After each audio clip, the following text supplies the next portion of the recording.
नमस्कार, Haryana at 9 PM news channel में आप सभी का स्वागत है। आइए आपको कराते हैं खबरों से अपडेट। यदि आपके पास 10 साल पुरानी गाड़ी है तो अब घबराने की जरूरत नहीं है। आपकी गाड़ी कबाड़ नहीं होगी और न ही सरकार उसे जब्त करेगी।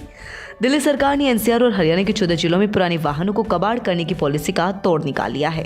यदि दिल्ली सरकार की यह योजना सटीक साबित हुई तो फिर दिल्ली, एनसीआर और हरियाणा में भी कोई भी पुरानी गाड़ी चलने से नहीं रोकी जाएगी।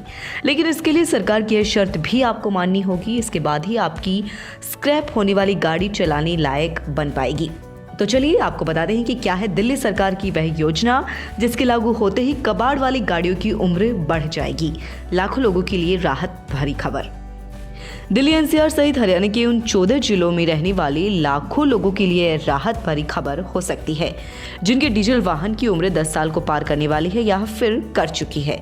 दिल्ली सरकार ऐसे वाहन मालिकों के लिए एक ऐसी पॉलिसी ला रही है जिसके तहत 10 साल पुराने वाहन भी दिल्ली एनसीआर की सड़कों पर फर्राटे से दौड़ सकेंगे। सरकार ने कहा कि इन पुराने वाहनों में कुछ शर्तों के साथ इलेक्ट्रिक किट लगाए जाने की अनुमति दी जा सकती है। अभी तक आपने फिल्मों में या टीवी पर ही हवा में उड़ने वाली कार देखी होगी। जगह जगह सड़क जाम और वाहन की रेलम पेल के बीच इन हवाई कारों को देखकर आपका भी मन जरूर करता होगा कि शायद हम भी ऐसे ही कार में सवारी कर पाएं जिससे घंटों जाम में फंसने की नौबत ही नहीं आएगी। अभी तक फिल्मी पर्दे पर ही ऐसी कारों को दिखाया जाता रहा है, मगर अब यह सपना जल्द ही साकार होने वाला है।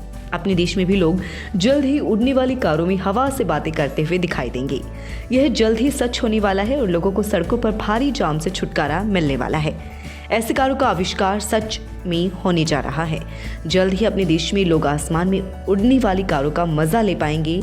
शुरू हुआ फ्लाइंग कार का निर्माण। बता दें कि भारत के चेन्नई में फ्लाइंग कार बनाने की शुरुआत हो गई है। इस कार को विनाटा एरोमोबिलिटी नामक कंपनी बना रही है और इस कंपनी ने चेन्नई में अपना प्लांट लगा लिया है। फिलहाल यह कंपनी हाइब्रिड फ्लाइंग कारों की शुरुआत करने जा रही है। मजे की बात यह है कि इस कार के लिए ना तो हवाई जहाज जैसा रनवे चाहिए और ना ही उसे उतारने के लिए लंबा चौड़ा मैदान।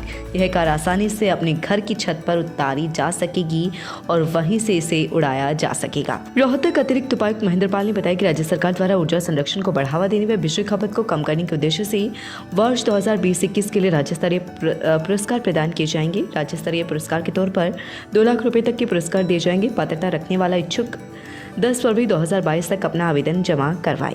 अतिरिक्त उपायुक्त एवं मुख्य परियोजना अधिकारी महेंद्र पाल ने बताया कि बिजली के नए उपकरण के अस्तित्व में आने के कारण बिजली की मांग तेजी से बढ़ रही है, लेकिन बिजली बनाने के परंपरागत स्रोत भी उसी तेजी से घटते जा रहे हैं। ऐसे में ऊर्जा संरक्षण के लिए और ऊर्जा का उपयोग ही ऊर्जा संरक्षण का साधन है। सरकार द्वारा ऊर्जा संरक्षण को बढ़ावा देने के लिए राज्य स्तरीय पुरस्कार प्रदान किए जाएंगे। सरकार के निर्णय के अनुसार बड़े औद्योगिक व व्यावसायिक स्थानों 1 मेगावाट से अधिक लोड के उपभोक्ता को पुरस्कार राशि के तौर पर सरकार द्वारा प्रशस्ति पत्र एवं शील्ड देकर सम्मानित किया जाएगा। हरियाणा में कहां होगी बारिश, जानिए अपडेट। 21 जनवरी को रात्रि के बाद सुबह 2-3 बजे से सिरसा, हिसार, फतेहाबाद, लोहारू, सिवानी, भिवानी, जिला महेंद्रगढ़, नारनौल, नांगल, चौधरी, सतनाली, महेंद्रगढ़, कनीना, अटेली और रेवाड़ी और गुड़गांव, फरीदाबाद, पलवल, सोहना, तावड़ू और एनसीआर दिल्ली तक सुबह 5 बजे के आसपास जींद, रोहतक, झज्जर, चरखी दादरी और पानीपत, सोनीपत और फिर कैथल, जींद, कुरुक्षेत्र, करनाल और उसके बाद अंबाला, पंचकुला, चंडीगढ़, यमुनानगर आदि जिलों पर बारिश की गतिविधियां देखने को मिलेंगी। हरियाणा में पंचायती जमीनों के कब्जों पर लगेगी लगाम। सरकार ने अपनाया ये फॉर्मूला, तुरंत मिलेगी जानकारी। हरियाणा में पंचायती जमीनों को बेचने के लिए सरकार ने तैयारियां शुरू कर दी हैं। ग्रामीण स्तर पर पंचायती जमीनों पर कब्जे को लेकर अब सख्ती दिखाई जानी शुरू हो गई है और अब पंचायती जमीनों की जियो टैगिंग का काम शुरू हो गया है। बताया जा रहा है कि राज्य के शहर और कस्बों में 40 लाख से अधिक भू संपत्तियों के रिकॉर्ड की जियो टैगिंग का काम पूरा हो गया है।